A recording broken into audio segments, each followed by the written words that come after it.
बस एक ही बंदा काफी है. आपल्या तरुणांनी हे वाक्य सध्या चांगलंच मनावर घेतलेलं दिसतंय. फक्त एक बंदा उभा राहतोय, व्यवस्थेला भिडतोय, बाकीचे साथ देत आहेत आणि शेवटी व्यवस्था झुकतीये.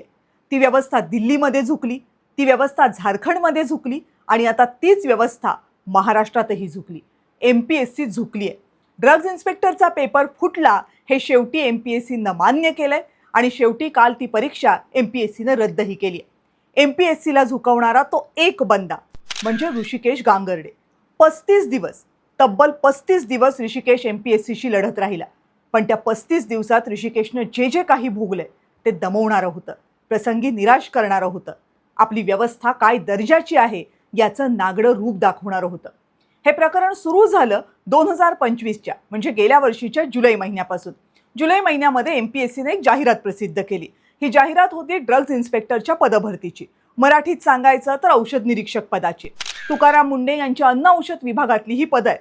औषधांची तपासणी करण्यासाठी ड्रग्ज इन्स्पेक्टर नेमले जातात.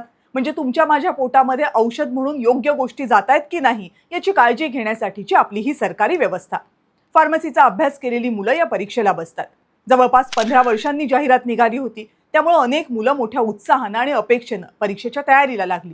पदं भरायची होती फक्त 154 आणि परीक्षा देणारे उमेदवार होते 44,500. 22 मार्च 2026ला महाराष्ट्रामध्ये 6 विभागांमध्ये ही लेखी परीक्षा पार पडली. 12 जूनला परीक्षेचा निकाल लागला. 506 उमेदवार या परीक्षेत पात्र ठरले. 1 जुलै ते 22 जुलै या कालावधीमध्ये मुलाखती झाल्या. त्यातून 488 उमेदवार पात्र ठरले. 22 जुलैला 485 सिलेक्ट झालेल्या उमेदवारांची यादी जाहीर झाली. पण ही यादी जाहीर व्हायच्या अवघ्या 1 दिवस अगोदर म्हणजे 21 जुलैला MPSCच्या दक्षता विभागाला एक मेल आला. गौरव पाटील आणि ऋषिकेश गांगर्डे यांनी हा मेल केला होता. त्यांनी तक्रार केली होती की 22 मार्चला जो या परीक्षेचा लेखी पेपर झाला होता तो पेपर फुटला होता. 2 दिवस अगोदर म्हणजे 20 मार्चलाच हा पेपर काही उमेदवारांना मिळाला होता आणि तो पेपर त्यांना मिळाला होता याचे पुरावे आमच्याकडे आहेत. मग आयोगानं त्यांना सांगितलं की पुरावे द्या.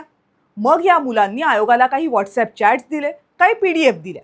त्यांच्या तक्रारीमध्ये त्यांनी असं म्हटलं होतं की या पेपरमधले प्रश्न व्हॉट्सॲपद्वारे काही उमेदवारांना दिले गेले होते. नंदुरबारच्या एका अकॅडमीच्या काही उमेदवारांना हे प्रश्न मिळाले होते. या विद्यार्थ्यांना 90 प्रश्न आणि त्या प्रश्नांची उत्तरं दिली गेली होती. पण सगळे प्रश्न सोडवू नका, 10 ते 12 प्रश्न सोडून द्या असंही या विद्यार्थ्यांना सांगितलं गेलं होतं. म्हणजे काय? म्हणजे कुणाला संशय येऊ नये म्हणून. पेपर पाठवल्यावर पाठवणाऱ्यानं तो व्हॉट्सॲप मेसेज डिलीट करून टाकला.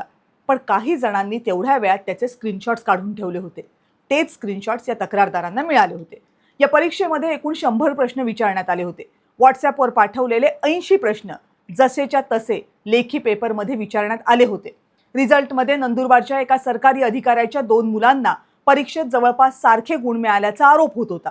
आता एवढं सगळं मिळाल्यानंतर MPSCनं जागा व्हायला हवं होतं. पण तसं झालं तर ती आपली पारदर्शी आणि प्रामाणिक व्यवस्था असेल नाही का?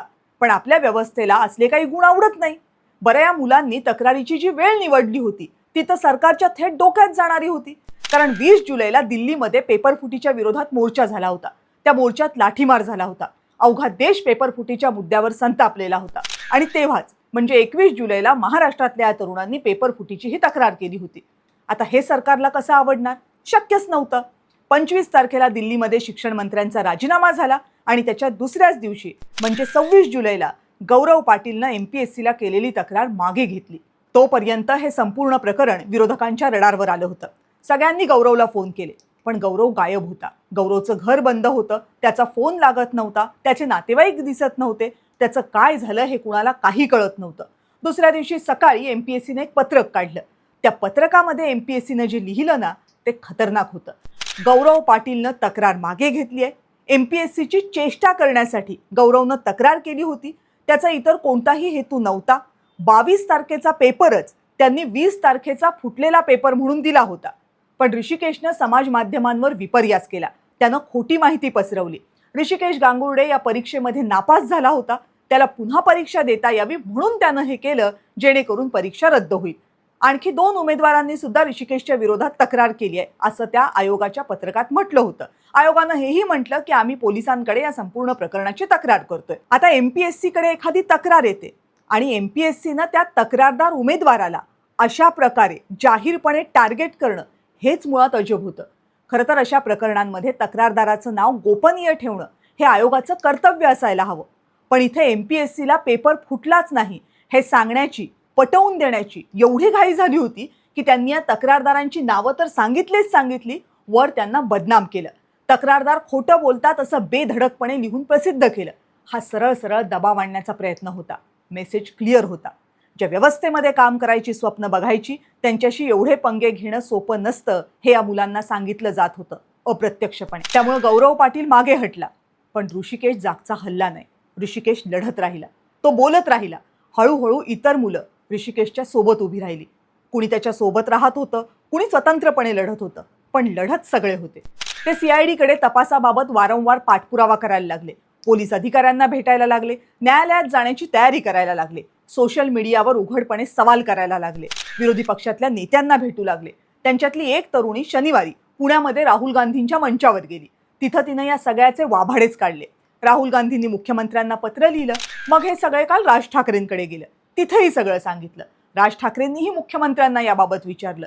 या प्रकरणाची चर्चा वाढत होती, पण MPSC CID याबाबत काहीही बोलायला तयार नव्हते. तपास सुरू आहे एवढंच उत्तर MPSCकडनं आणि पोलिसांकडनं दिलं जात होतं. शेवटी काल रात्री MPSCने एक पत्रक जारी केलं. त्या पत्रकात लिहिलं होतं की 22 मार्चला झालेला ड्रग्ज इन्स्पेक्टर परीक्षेचा पेपर फुटला होता. 20 मार्चला हा पेपर एका उमेदवाराला मिळाला होता. त्यामुळे ही संपूर्ण परीक्षा आता रद्द केली जाते. याचा अर्थ ऋषिकेश खोटं बोलत नव्हता. ऋषिकेशची तक्रार म्हणजे चेष्टा नव्हती. फक्त आपण नापास झालो म्हणून ऋषिकेशनं तक्रार केली नव्हती. पण तरीही तपास यंत्रणांची लबाडी बघा. ते लिहितात की फक्त एका उमेदवाराला पेपर मिळाला होता. फक्त एका उमेदवाराला. जेव्हा एखादा पेपर फुटतो तेव्हा ती साखळी असते. त्यामध्ये अनेक जण सहभागी असतात. जर तपास फक्त एका उमेदवाराला पेपर मिळाला असं दाखवत असेल तर याचा अर्थ या साखळीतल्या बड्या धेंडांना वाचवण्याचा प्रयत्न केला जाते. ऋषिकेश आणि त्याच्या इतर सहकाऱ्यांचं म्हणणं आहे की या सगळ्या प्रकरणात बरेच जण गुंतलेत. अनेक मोठी नाव आहेत. फक्त CID चौकशीनं या प्रकरणाच्या मुळापर्यंत जाता येणार नाही. त्यासाठी स्वतंत्र चौकशी व्हायला हवी. पण त्याबाबत सरकार काही बोलत नाहीये. हा प्रश्न फक्त एका पेपरचा नाहीच आहे. हा प्रश्न आपल्या व्यवस्थेचा आहे. सवाल व्यवस्थेच्या निगरगट्टपणाचा आहे. तक्रारीची चौकशी झाली नव्हती. पेपर फुटला की नाही हे आयोगाला माहीत नव्हतं. मग तरीही आयोगानं ऋषिकेशची बदनामी का केली? आता MPSCनं या सगळ्या प्रकाराबद्दल ऋषिकेशची जाहीर माफी मागायला हवी. जर तसं झालं तरच या व्यवस्थांवरचा विश्वास कायम राहील. हा व्हिडिओ तुम्हाला कसा वाटला ते जरूर कळवा. व्हिडिओ लाईक करा, चॅनल सबस्क्राईब करा.